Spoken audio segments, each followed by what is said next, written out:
Kash Patel tries to ridicule Denzel Washington, but what happens next stuns the entire assembly. This is the beginning of a story that reveals not only a sharp political confrontation, but a deep clash of values, all unfolding on one of the most influential stages of global diplomacy. The United Nations General Assembly was packed that morning. The hall, bathed in formal lighting, buzzed with an unusual tension. Denzel Washington, acclaimed humanitarian, civil rights advocate, and speaker known for his work in marginalized communities, had been invited to address the summit on global inequality and moral responsibility. Most expected a ceremonial speech, elegant, well-crafted, and ultimately forgettable.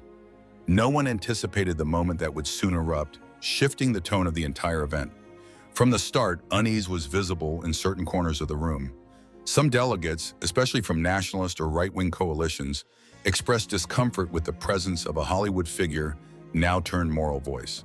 At the front of that skeptical faction stood Kash Patel, a former government official known for his confrontational style. Wearing a crisp red tie and a self-assured grin, he looked more like a man stepping into a boxing ring than a parliamentary floor. As the moderator announced the start of the session, all cameras turned to the central aisle. Denzel entered calmly, accompanied only by two aides. He wore a modest blue suit, no flashy accessories, and a peaceful expression that sharply contrasted the charged energy in the room. He greeted those nearby with quiet respect, then sat and reviewed a few papers. Across the hall, Kash Patel stared him down, clearly preparing for a moment of attack. Everything pointed to a typical session: routine statements, diplomatic claps, photo ops. But the temperature in the room shifted as Denzel's turn approached. Still, he showed no nerves. Observers noticed his eyes sweeping the room, not with defiance, but with the composed focus of someone fully aware of where he was and unafraid of it.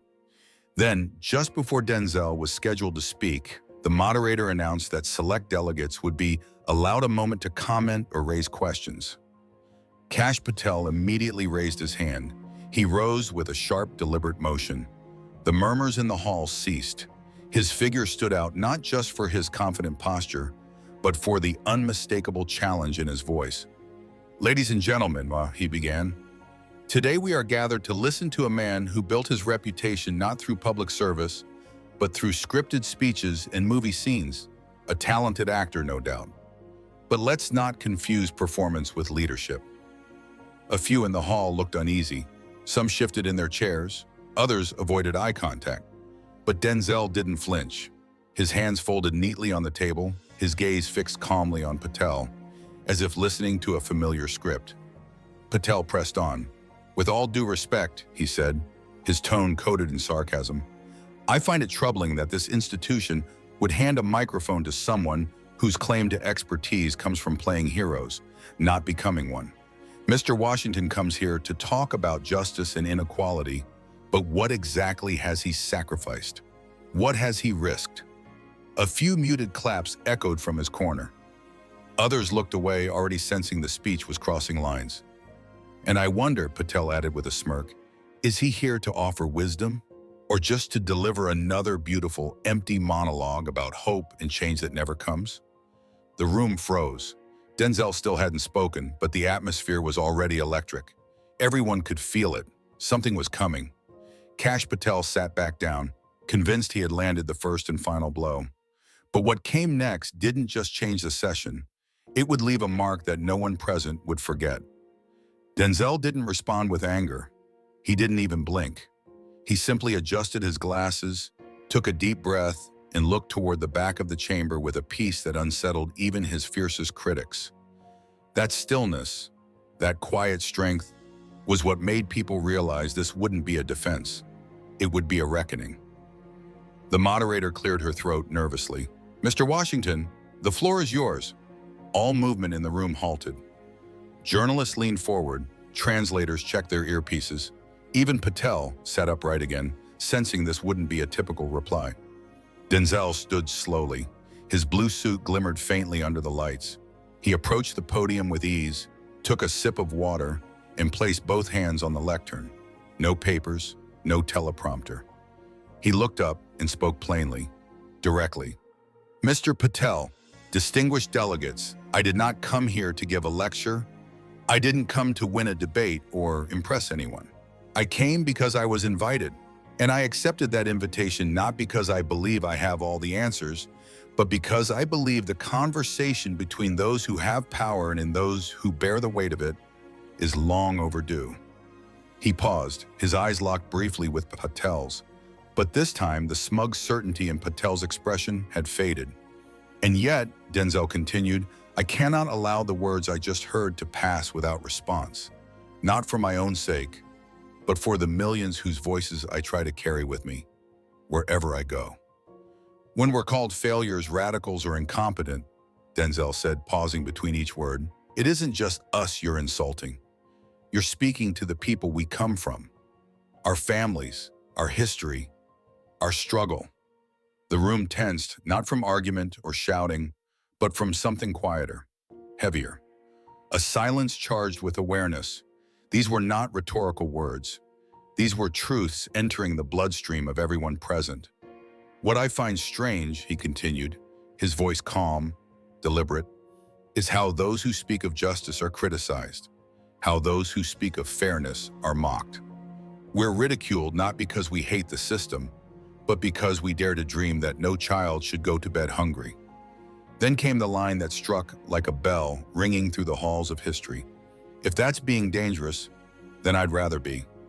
He didn't shout it, he didn't raise his voice, he simply declared it, and the impact was stronger than any angry retort. His calmness only sharpened the blade of his words. You could feel it, an unease spreading through those who weren't expecting to be challenged, morally. Not a single person moved. Kash Patel, who minutes earlier had glared with boldness, now stared at him with a flicker of uncertainty. The silence wasn't empty. It was thick, full of unspoken thoughts and shifting glances. This wasn't just a rebuttal, it was a statement of purpose and of dignity. They say our speeches are empty, Denzel went on, his voice low but steady. They say they sound good but have no substance. So let me ask you this. What's more hollow, dreaming of justice, or living with your eyes shut to injustice? What's more dangerous, defending the banks or defending a child's right to eat?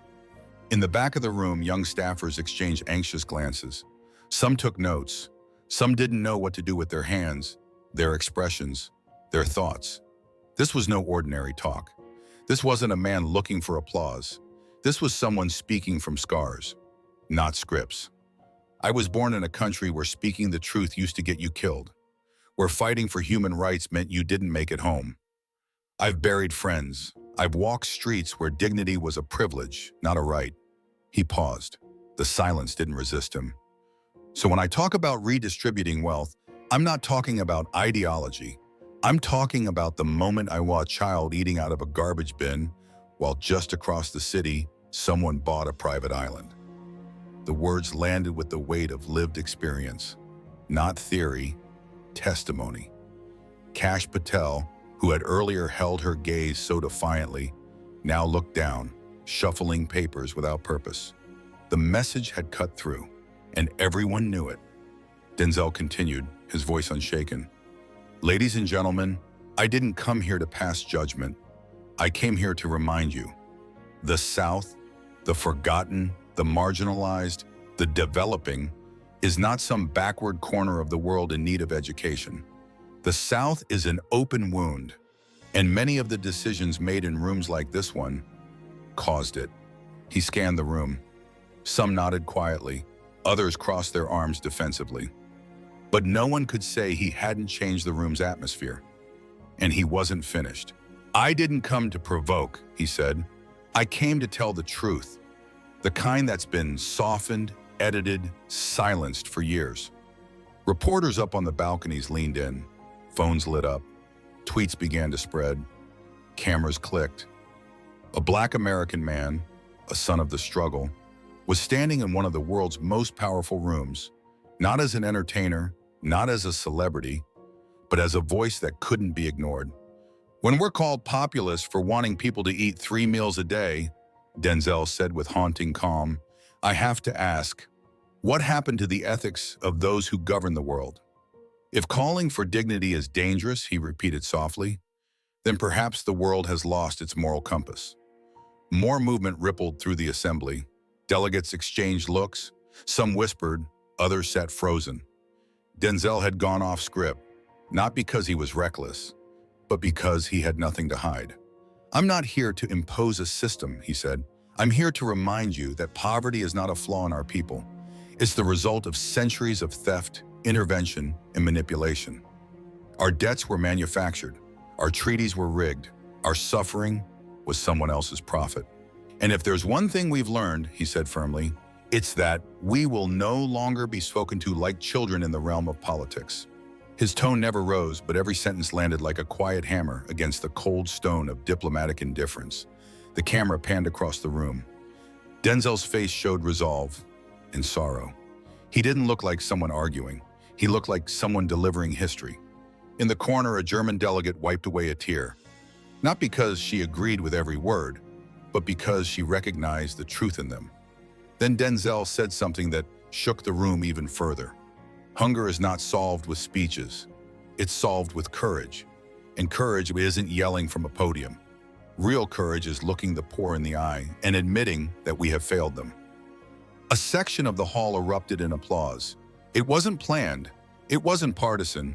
It was a rupture, a sign that something real had happened, and silence was no longer an option. Kash Patel, visibly uncomfortable, crossed his arms. He had lost control of the narrative the moment Denzel chose to speak with soul instead of ego. And as each second passed, the gravity in the room deepened. What had started as a routine speech had transformed into an ethical reckoning. But it wasn't a war of insults or political slogans. It was something much more disquieting. It was a confrontation with truth. Denzel looked up again, this time not just at Kash Patel, but at the entire assembly. "Many of you were born in countries where hunger is an exception," he said softly, his voice carrying across the hall without strain. "I come from a place where hunger is routine, where children learn to sleep through the pain of an empty stomach, where poverty isn't seen as a failure of the system, but as something normal, as something deserved." The silence in the room thickened. A few delegates shifted uncomfortably. Others leaned in, not wanting to miss a single word. "And yet," Denzel continued, "when we try to change that, we're called dangerous." He paused, just long enough to let the weight of that word settle. "Dangerous," he repeated, more softly this time. "No, the real danger is normalizing inequality. The real danger is sitting in this room talking about progress, while children die of malnutrition in the 21st century." He looked out over the chamber, his tone unwavering. "If the wealth of the few depends on the misery of the many, then we are not talking about civilization. We are talking about global hypocrisy." Gasps were stifled. Some murmured, but there was no mistaking the blow that had landed, not with fury, but with terrifying clarity. "I'm not here to discuss ideologies," he said, gesturing gently with his hand. "I'm here to remind you that behind every economic treaty, behind every statistic, are human beings. And the global South is no longer willing to be silent.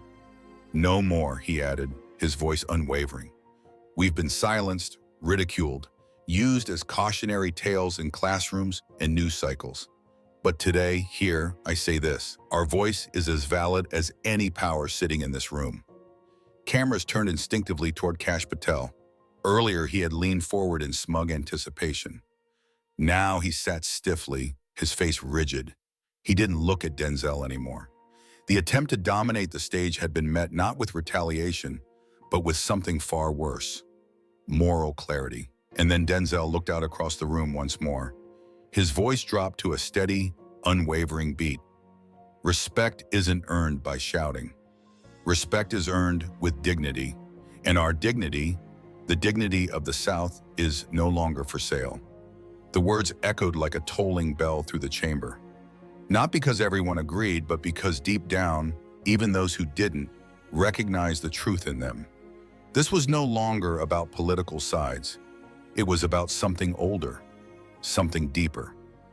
A reckoning with history and silence. Denzel lowered his gaze for a moment, catching his breath. The pause wasn't hesitation. It was reverence for what came next. I was told that in this speech, he said, raising his eyes again, I could talk about climate change. So let me speak on that. Because climate change isn't a crisis that began in the South, but we're the ones paying for it. A ripple of discomfort moved across the room. While you debate carbon targets, he continued calmly, our farmers are watching their fields turn to dust. Our rivers disappear. Our rains never come. And our forests, they're not destroyed by indigenous tribes. They're destroyed by corporations, backed by foreign investment, extracting profit while calling it development. Some delegates looked away. Others exchanged glances. They had heard these points before, in reports, in briefings, but never like this, never so raw, never with this kind of moral weight. If this planet is burning, Denzel added, it's not because the South consumes too much. It's because the North refuses to give up its privilege. He paused again, locking eyes with Patel's side of the room. The energy transition must not become a new excuse for exploitation. Swapping oil for lithium won't change a thing if it's still the same people being exploited. Now just under a green label. He wasn't yelling. He didn't need to. The truth was doing the shouting. And what's worse, how he said slowly, is that when someone like me, someone from the South, dares to say this aloud, we're called radicals, agitators, enemies of order. He paused. But whose order are we talking about? The order that lets children starve while stock dividends rise. The silence in the room was suffocating. Somewhere in the gallery, someone audibly swallowed. Others simply sat frozen, unable to look up. An invisible curtain was being pulled back, and it revealed a truth many had learned to ignore. I don't want your pity, Denzel said, shaking his head. I don't need it. What the South needs, what we've earned, is respect. And respect is built with truth, not with arrogance. The room didn't know what to do. Some looked down at their laptops. Others pretended to take notes. Kash Patel stared at nothing in particular, his jaw tight, his posture frozen. The confidence he carried in the beginning, it had melted away.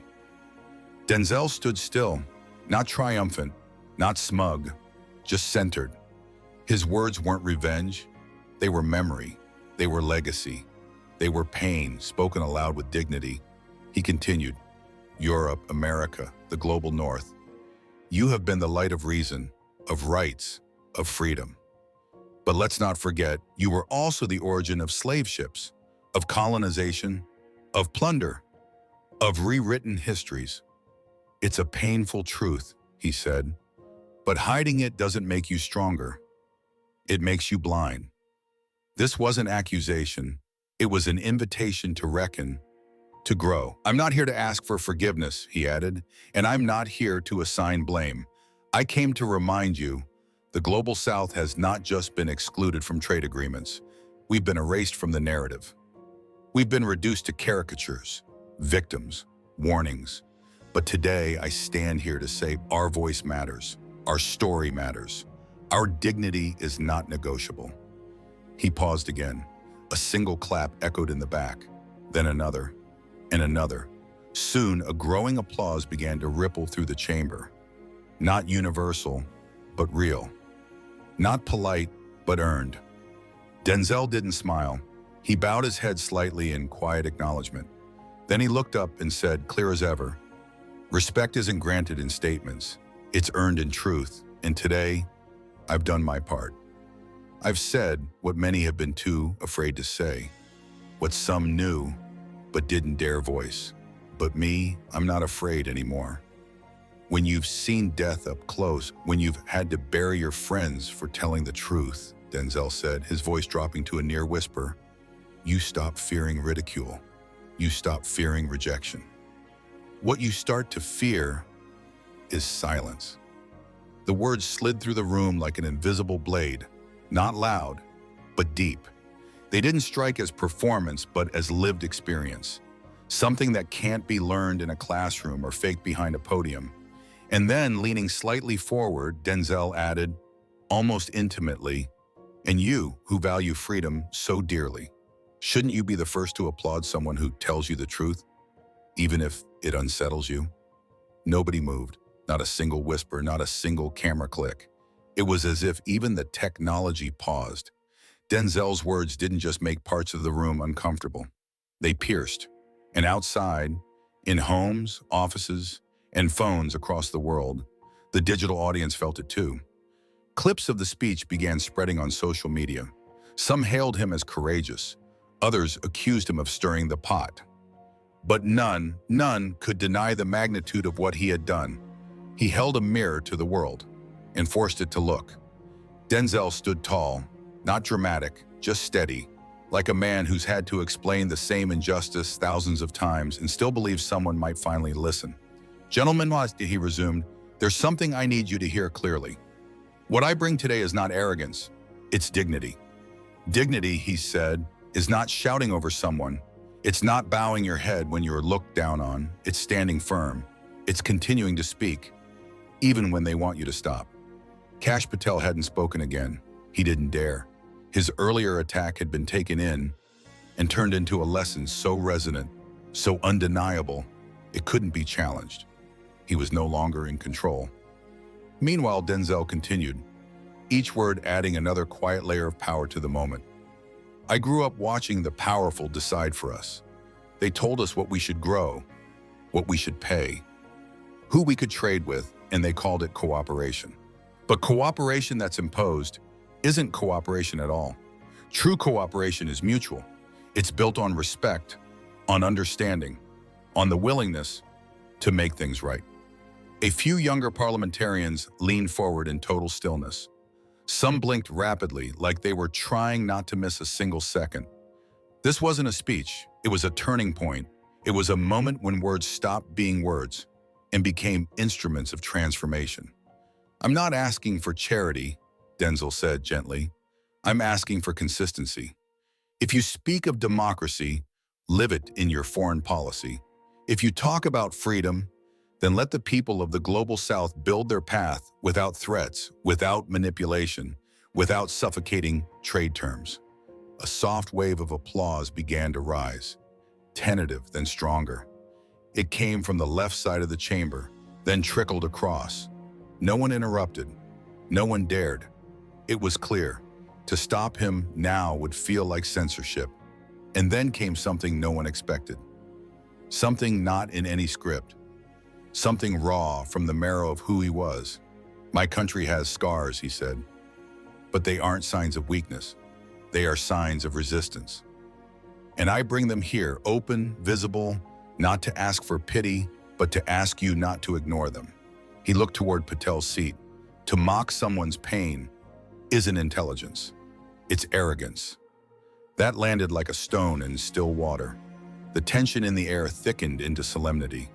The room no longer felt like a legislative floor. It felt like a space for reckoning, a space where truth had taken over. Kash Patel sat frozen, no longer smug. His eyes darted across the room, but it was too late. He hadn't just lost the moment. He'd triggered a force far larger than himself. Denzel stood at the podium, still without notes, still without cue cards. Every sentence came not from a speechwriter, but from memory, from soul, from scars, and everyone could feel that. Then lowering his voice again. "A few years ago," he said, "I had to hide. Not because I was a criminal, not because I stole anything, but because I spoke too loudly, because I defended the forgotten, the ones with no title, no media coverage, no seat in these rooms. Even the translators could barely keep up, but they didn't need to. His body language, his eyes, his tone, they said everything. But I'm not here today as a victim. I'm not here as a martyr. I'm here as a witness. A witness that even those of us who come from nothing can still stand before the powerful and tell the truth without trembling. And if that truth makes you uncomfortable," he paused, "then maybe we're finally getting somewhere." The applause returned, louder this time. Some delegates stood, others hesitated, then joined in. The chamber pulsed with a strange energy, not celebration, but awakening. Denzel waited, breathing in the moment, and then, with a quiet smile that wasn't smug but full of purpose, he said, "I want to thank Mr. Patel for his opening remarks." Gasps, shock, even some embarrassment. Because without that attempt to ridicule me, I wouldn't have said what I just said. Sometimes, he added, attacks don't break us. They unlock the parts of our soul we've held back for too long. The silence was total, not just respectful, reverent. It wasn't a punch. It was a hug, a disarming gesture that undid every ounce of malice. Even Patel's most vocal allies didn't know where to look. I didn't come here to fight, Denzel finished. I came to say one thing. If we don't start listening to each other, across oceans, across ideologies, there won't be a treaty or pact or resolution that can save us from what's coming. And the chamber fell into real human silence. Not scripted, not procedural, just quiet, because they knew something had shifted. Denzel Washington had walked into that room as a guest, but he was leaving as a voice that would echo far beyond it. What came next wasn't written in any prepared remarks. It wasn't drawn from protocol or rehearsed diplomacy. It was a thought pulled from the deepest places of his lived experience, not as a celebrity, not even as a statesman, but as a man who had walked through fire and come out still willing to speak. Denzel took a step forward from the microphone.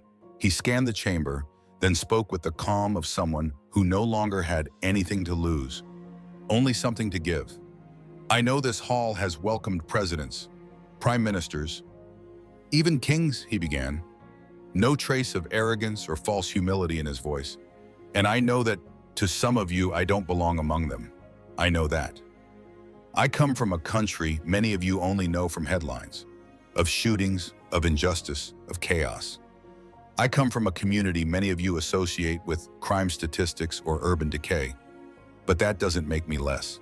Because the greatness of a human being, he said slowly, is not measured by where they come from, but by what they choose to do with the pain that shaped them. No one interrupted, because even those who disagreed with his politics knew they couldn't argue with his story. Many of the crises we face in the global South aren't just our fault, he continued. They're the result of centuries of unequal relations, of imposed debts, of treaties written to benefit only one side, of industries that extracted our resources and left our towns hollowed out. And still we stand, we fight, not with hatred, with hope. That word, hope, didn't land as cliché. It was spoken softly like a sacred truth. It was as if he was no longer speaking to the assembly, but to someone watching alone in a forgotten corner of the world. I know there is no perfect country, Denzel said, but tell me this, when the North makes a mistake, it's called a crisis. But when the South tries to change, it's called a threat. What's the real fear? That we might speak? That we might organize? That we might stop asking for permission? More than one delegate lowered their gaze. Some didn't want to face what had just been said. Others, for the first time, were forced to ask themselves if there might be truth in what was making them so uncomfortable. Denzel looked toward the back of the chamber. Young diplomats, journalists, interns, students of politics, watching with wondering, open eyes. To you, he said warmly, the new generation, you're not condemned to repeat the failures of the past. But only if you stop seeing the people of the South as beggars for help and start seeing them as partners in dignity. If you can do that, then this session was not in vain. And then to end that part of the speech, he offered one last phrase, simple but unforgettable. Maybe nothing changes today, but someone in this room will go to bed thinking differently, and that alone is already a victory. The sentence echoed like a whispered thunderclap, a final line that didn't demand applause, but still earned it. But Denzel wasn't done. He looked to the moderator, silently asked for a moment more. She nodded. No one objected. He returned to the center, and this time his voice was firmer. Not louder, but sharper. Before I leave, I want to name the real threat. It's not inequality. It's not poverty. It's not the climate crisis. It's not even corruption. It's indifference. That word hit the chamber like a stone dropped in deep water. It's not that injustice exists, Denzel continued. It's that we've learned to live with it. We walk past mothers sleeping on sidewalks with their children and call it normal. We hear that an entire community has been displaced and move on to the next headline. We've all, east, west, north, south, become experts at justifying suffering, as long as it doesn't affect us. The silence deepened again. It was no longer political. It was human. I didn't come here to win a debate, he said. I came to stir your conscience, because if we don't start saying what hurts, there will be no solution. Political correctness has become the perfect excuse for inaction. While declarations are drafted, while forums are held, people are still dying. He paused, and then clarified something critical. Don't misunderstand me. Europe, America, you have much to offer, but you also have much to learn. Because wisdom is not the inheritance of the powerful, it's born from experience. And I promise you, in every housing project in Detroit, in every black school in Mississippi, in every migrant shelter along the border, there are lessons in humanity the world has yet to hear.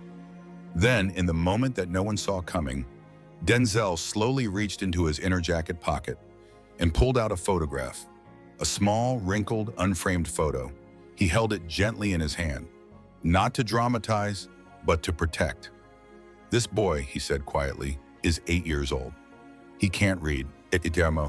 He doesn't have clean water. He doesn't know this parliament, doesn't know about treaties or balance sheets. But when I asked him what he dreamed of, he said, I want to be president, like you. The chamber froze. No sound, no movement. And I came here today for him. It wasn't strategy. It wasn't manipulation. It was truth. Truth that reminded everyone in that room why politics should exist at all. Not for power, but for those who have none. Denzel carefully folded the photograph and tucked it back into his pocket, like a relic. Then, without breaking his calm, he concluded, this isn't about charity. I'm not here to ask for pity. And that, he let the weight of that sentence hang in the air.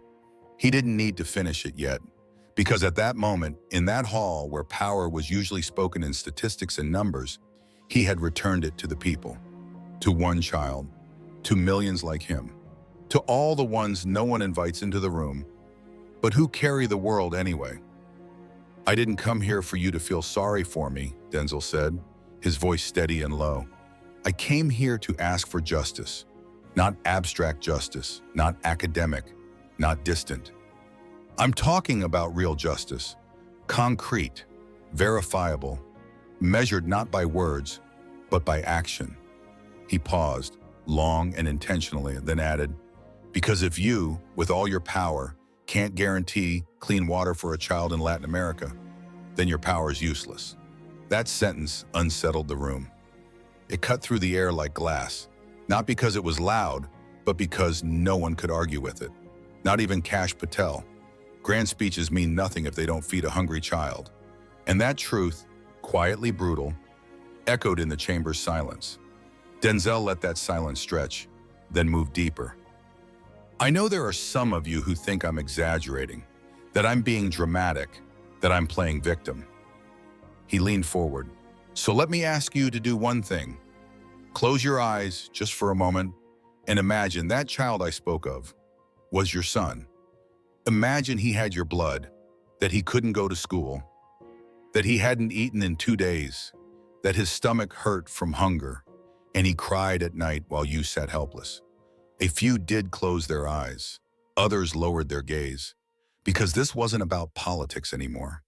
This was about empathy, about the most fundamental instinct in all of us, to protect our children.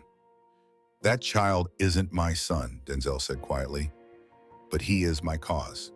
And every time I forget that, every time power begins to numb me, every time politics tries to separate me from that child, I pull out this photo. And I remember why I started. The room remained still, not in formality, but in reverence. This wasn't just a confession. It was a disarming act of vulnerability from a man many had expected to simply perform. So you get to decide today, he said, his tone rising just slightly. Will you continue to see Latin America and the global South as a problem? Or will you start seeing us as partners? We've already done our part. We've resisted.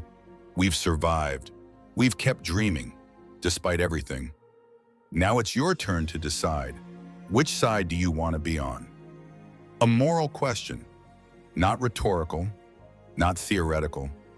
A choice, comfort, indifference, superiority, or dignity, solidarity, truth? The room didn't respond with applause. It didn't respond at all, because silence, real silence, was the only honest reaction. Denzel walked back to his seat. No rush, no victory strut, just calm, composed steps, the pace of a man who had said what needed to be said. He sat down, folded his hands, looked forward. He wasn't seeking approval. He wasn't waiting for applause. His work was done. The moderator, after a pause, asked, "Does any other member wish to speak?"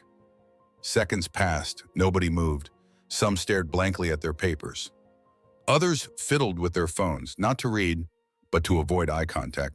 Finally, a French delegate stood from the progressive wing and simply said, "After what we've just heard, I think the wisest thing would be to remain silent and reflect." And then he sat back down. No fanfare, no argument, just truth recognized.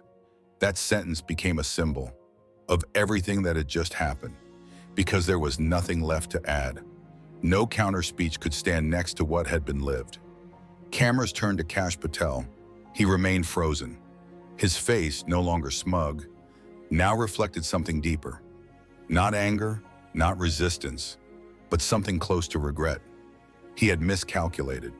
He thought he was attacking a performer. Instead, he provoked a reckoning from a man who didn't come to impress, but to wake the room. Outside, headlines exploded.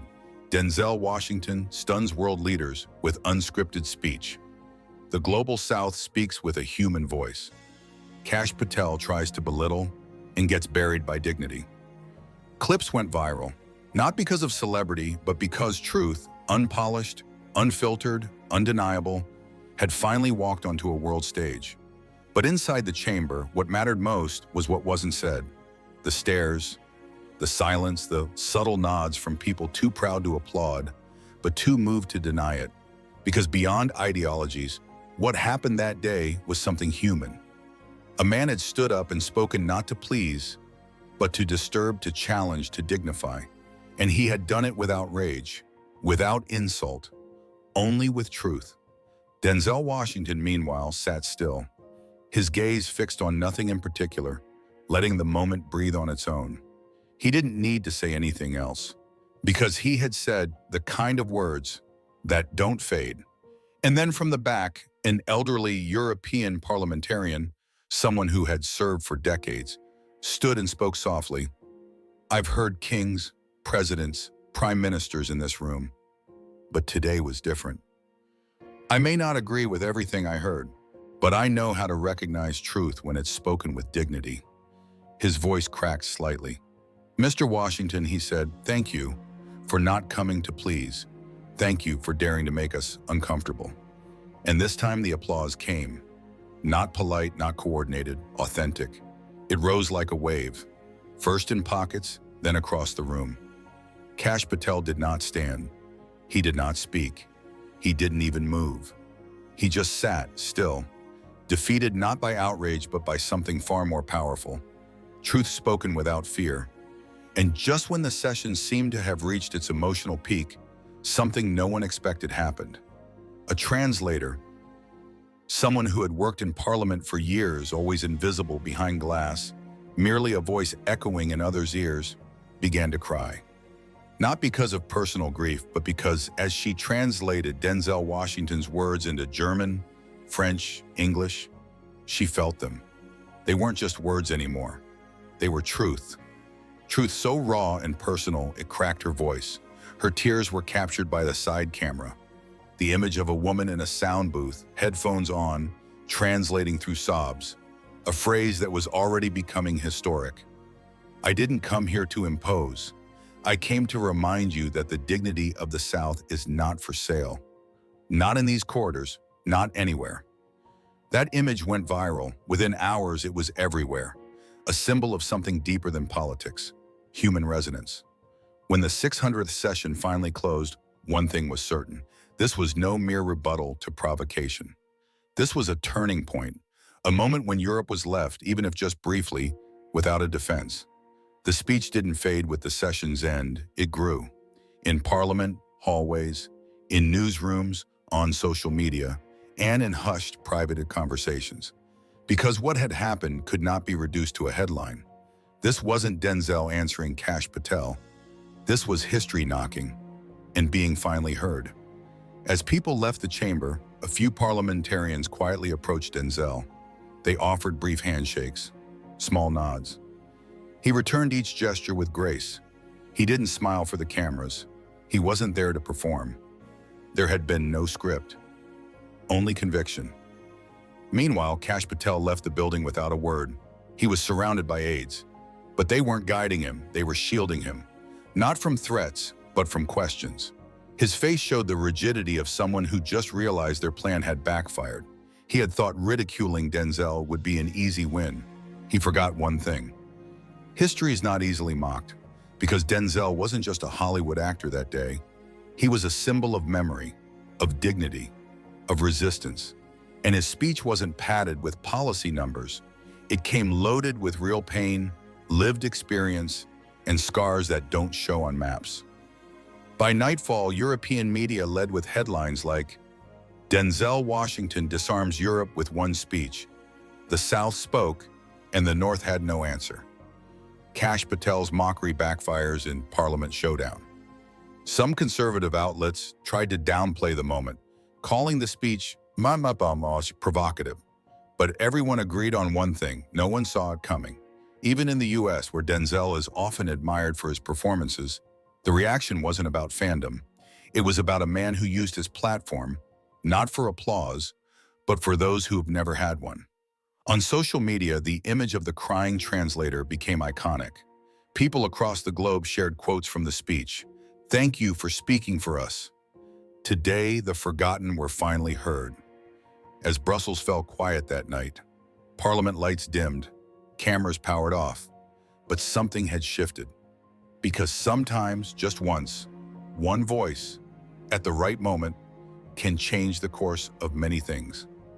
The next morning, as headlines spread across continents, Denzel Washington rose early. He had spent the night at the US's embassy alongside a small team. No one celebrated out loud. There were no toasts, only quiet reflection, because they all knew. This wasn't a personal victory. This was a crack in the narrative of power. Phones wouldn't stop ringing. Interviews, invitations, messages from Africa, Latin America, Southeast Asia, social leaders, educators, activists, all with one message: thank you for saying what we couldn't. Because what Denzel had done wasn't just address Kash Patel. He had spoken for everyone who had ever been labeled less than. A burden, a problem to be managed. Later at the airport, as he walked to his gate, he greeted diplomats and aides with calm dignity. No cameras followed him. A Moroccan woman, teary-eyed, stepped forward quietly. "Mr. Washington," she said, "you didn't just defend your country, you defended all of us." He placed a gentle hand on her shoulder and replied, "It was time. Someone listened." When he arrived back home, there were no motorcades or media parades, just a handful of mothers with children waiting. Community leaders who saw in him, if only for that day, a man who had dignified their pain on a stage that had long ignored it. On the other side, Kash Patel went silent.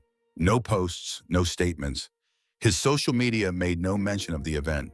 He turned inward, speaking only of domestic affairs, as if none of it had ever happened. But it had. The images, the quotes, the headlines, the tears of a translator, and the collective memory of a day when truth broke through the highest walls of power. And so that chapter ended, a chapter where the one meant to be humiliated left a mark, where an attempted mockery became a platform, where a voice spoken from the heart became louder than any political machine. Dear listeners, if this story moved you, subscribe to the channel and hit the bell for more powerful narratives like this one. Leave your thoughts in the comments. What would you have done in Denzel Washington's place? And what would you do if someone tried to silence your truth in front of the world? See you next time. Until then, speak boldly. Live truthfully, because sometimes a single voice can change everything.